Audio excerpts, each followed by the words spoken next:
We have Benny Johnson here saying, this man showed up at my home where my wife and children live. He was ranting about me and went door to door in my neighborhood trying to find me, terrifying my neighbors. We believe he was armed and fled before the cops arrived. He then explicitly and publicly threatened the lives of Matt Walsh and his wife and children. He recently showed up at Cat Turd's home ranting and raving about me and Matt Walsh and Laura Loomer. Thank you to the FBI and DOJ for investigating these threats and swiftly arresting him.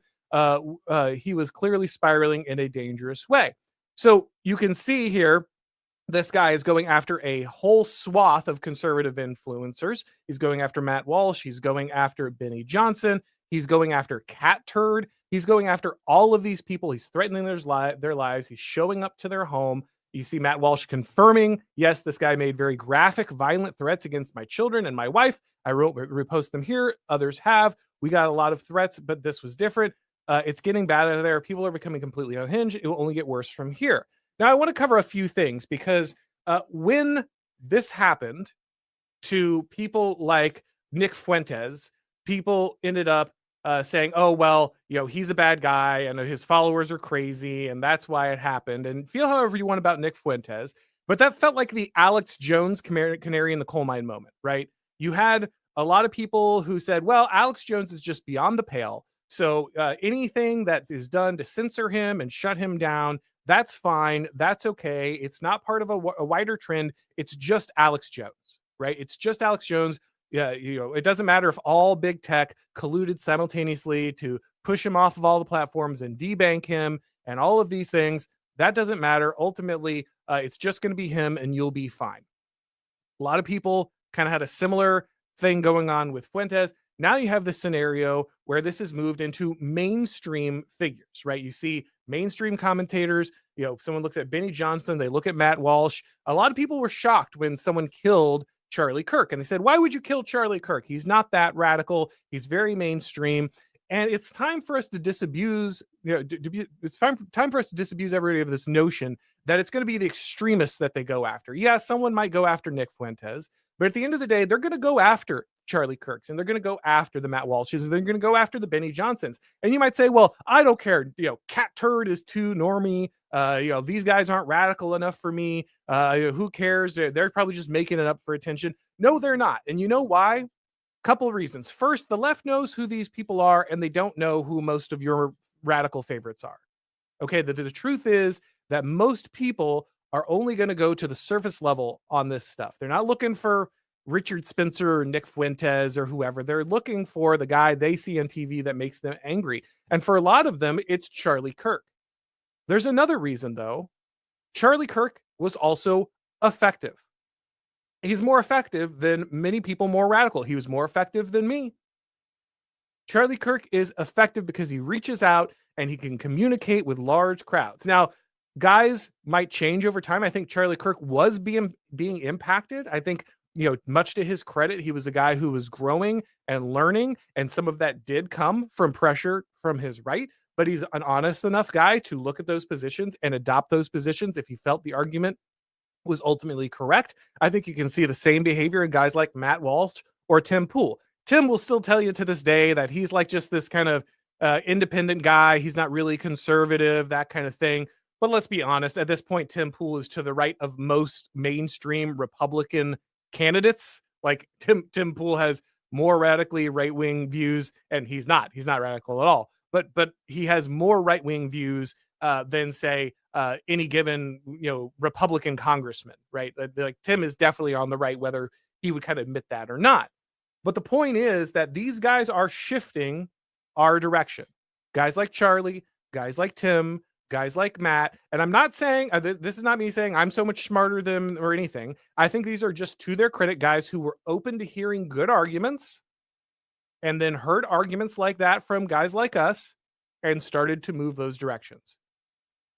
And there's nothing wrong with that. That is actually a very good thing. That is a fantastic thing. That's what you want. You want these guys to listen to the arguments and carry them forward. If you're someone who's all about, well, my niche guy needs to be the one to get credit because he pushed everything. Look, I appreciate credit where credit's due. We should give it to guys like Pat Buchanan. We should give it to guys like Steve Saylor. We should give it to guys who have been, often John Derbyshire, others who have been pushed out. Ultimately, Paul Gottfried, guys like this. I'm big on giving credit where it's due. But at the end of the day, if you talk to a guy like Paul Gottfried, while I'm sure he'd love credit, what he wants more is to win. And winning happens when mainstream guys pick up your talking points. So guys like Benny and guys like Tim and guys like Matt and guys like Charlie have been picking up those arguments. Some of them they were making early on. Matt will also often say that he held these positions for a long time, but it's obvious, I think, that his rhetoric has kind of escalated a bit on these issues. Maybe we could say it that way. But the point is, ultimately, these guys are mainstream, which makes them effective. Okay. The reason that crazy leftists want to hurt these guys is because they are the most effective actors. Sorry, it's not your small little niche podcast. It's not the guys who are out there. Yes, they're important, but it's the mainstream guys that draw the leftist attention for violence for a reason, because they are ultimately there standing on the biggest platforms with the biggest microphones. So when left-wingers see these people, they don't draw a difference. They don't see a difference between Nick Fuentes and Charlie Kirk. They don't see a difference between Matt Walsh and someone else. They just see someone who says stuff they don't like, who they think is dangerous, because everything that's not left-wing, everything that's not gay race communism is incredibly dangerous, and therefore that person needs to be eliminated. This is how the left thinks. And to be fair, it's been very effective for them. Look how Charlie Kirk's murder worked out for the left. It worked out great. Charlie Kirk's murder could not have gone more perfectly for the left. Charlie Kirk's murder resulted in the loss of one of the biggest leaders on the right at a key moment. It tossed one of the most important organizations on the right, TPUSA, Turning Point USA, into complete chaos. It ignited a conservative civil war over all this stuff, where everyone turned inward, and importantly, half the discussion was about whether there were actually fascists and Nazis hiding all over the right, and maybe the left was correct, and maybe it is just full of fascists, and we need to hunt all of them down and cancel them and force them out of the conservative movement. That's what the left got out of shooting Charlie Kirk. Charlie Kirk's assassination might have been one of the most effective political assassinations in American history. And I say that because it's terrible. That's the lesson that we are teaching the left right now. That is a lesson that, frankly, the Trump administration is teaching the left right now. How many months has it been since Charlie Kirk died? How many Antifa cells did we roll up? We've declared them a domestic terror organization. We've declared them a foreign terror organization. So what now? Like, I get it takes time, but we're kind of at the point where you've had time. Sorry, like at some point, results matter.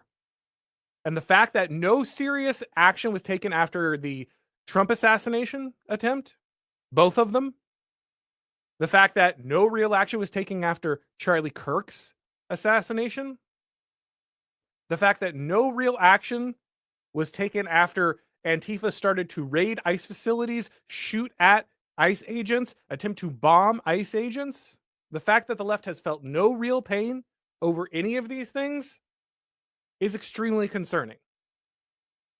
And now, after having to do battle with so much of the establishment conservative, set over whether or not we're allowed to actually do anything and focus on the left, or whether it's all got to be about who interviews who, and if there was a joke in a group chat that somebody doesn't like. After all of that, the left has just learned that shooting Charlie Kirk was really the best thing they could have done. And if you don't think that they're planning on more, all you have to do is look at what's happening now. Tim Pool being shot at, Matt Walsh and his family being threatened, guys showing up to Benny Johnson's door, Cat Turd's door. Again, you don't have to like any of these guys. You don't have to think any of these guys are particularly effective. But the fact that there is no action on these issues is horrifying. Hey guys, if you've been watching this show for a while, then you know that around here we encourage something that conservatives usually don't do. You know, winning. If you like what I'm doing here and you want to keep it going, then head over to Blaze TV. They have the behind the scenes content, exclusives, and documentaries that you're just not going to see anywhere else. So go to blazetv.com/Auron and subscribe today. The promo code is AURON and you'll save $20 right now off the annual plan.